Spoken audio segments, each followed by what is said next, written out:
अब इस क्वेश्चन को देखते हैं। The pair of physical quantities not having same dimension is. तो सेम डायमेंशन वाले, जिसमें सेम डायमेंशन नहीं है उसको सिलेक्ट करना है। पहला है प्रेशर और यंग मॉडुलस। तो पिछले क्वेश्चन में बताया था कि प्रेशर का यंग मॉडुलस का जो होता है वो स्ट्रेस के बराबर ही होता है, क्योंकि young modulus y equals to stress upon strain, और स्ट्रेन का कोई यूनिट नहीं होता है, और स्ट्रेस जो है वो फोर्स अपॉन एरिया यानी कि प्रेशर जैसे ही होता है। तो ये दोनों का तो सेम हो गया। दूसरा वाला देखते हैं, surface tension and impulse.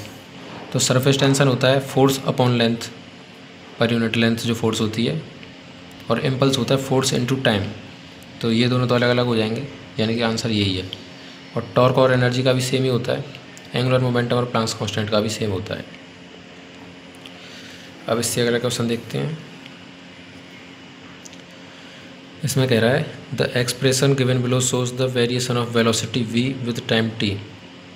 v equals to at² plus bt upon c plus t. The dimension of A B C is. A B C के डायमेंशन निकालने पड़ेंगे, फिर उनका प्रोडक्ट करके इसका आंसर आ जाएगा।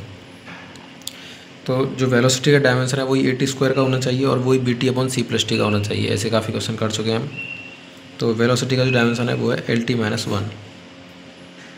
ये डायमेंशन होना चाहिए a इंटू t2 का, क्योंकि टाइम का स्क्वायर।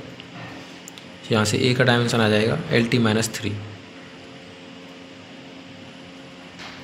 ऐसे ही जो c प्लस टी है, c में टाइम ऐड हो रहा है तो यानी कि c भी टाइम ही होना चाहिए, तो c का जो डायमेंशन है वो हो जाएगा t। नाउ अब bt upon c plus T, इसका डायमेंशन भी वेलोसिटी के बराबर होना चाहिए lt-1।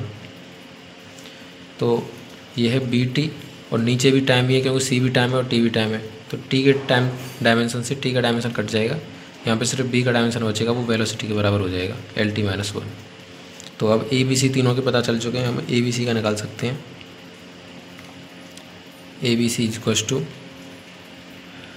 ये हो जाएगा lt-3 इंटू b का lt-1 और c का t। तो ये हो जाएगा L2t-3। L2t-3 option number 4 correct है, ये आंसर हो गया इसका। तो ये अगला क्वेश्चन है, इसमें मैच लिस्ट 1 विद लिस्ट 2। तो यंग मॉडुलस का जो डायमेंशन होता है वो अभी निकाला था, प्रेशर के इक्वल होता है, यानी कि ml-1t-2। तो यंग मॉडुलस का तो ये सेकंड हो गया। टॉर्क का होता है वो एनर्जी जैसा ही होता है, यानी कि ml/t-2, क्योंकि ये फोर्स इनटू डिस्टेंस होता है। और ग्रेविटेशनल कांस्टेंट का भी सबको याद रखना चाहिए, m-1l3t-2। अब कोफिशिएंट ऑफ विस्कोसिटी का हम निकाल लेंगे, तो इसका निकालते हैं। एक फार्मूला होता है F इक्वल्स टू 6π-η/RV। ईटा जो है वो कोफिशिएंट ऑफ विस्कोसिटी है, r रेडियस है, v वेलोसिटी है। तो ईटा का डायमेंशन निकालना है, तो dimension of F upon r का डायमेंशन इंटू v का डायमेंशन, क्योंकि 6π का कोई डायमेंशन नहीं है, RV को इसके नीचे ले गए। तो ईटा का डायमेंशन आ जाएगा ml/2t-2 पर अपॉन r का l, क्योंकि रेडियस है तो लेंथ होगा इसका, और वेलोसिटी का lt-1।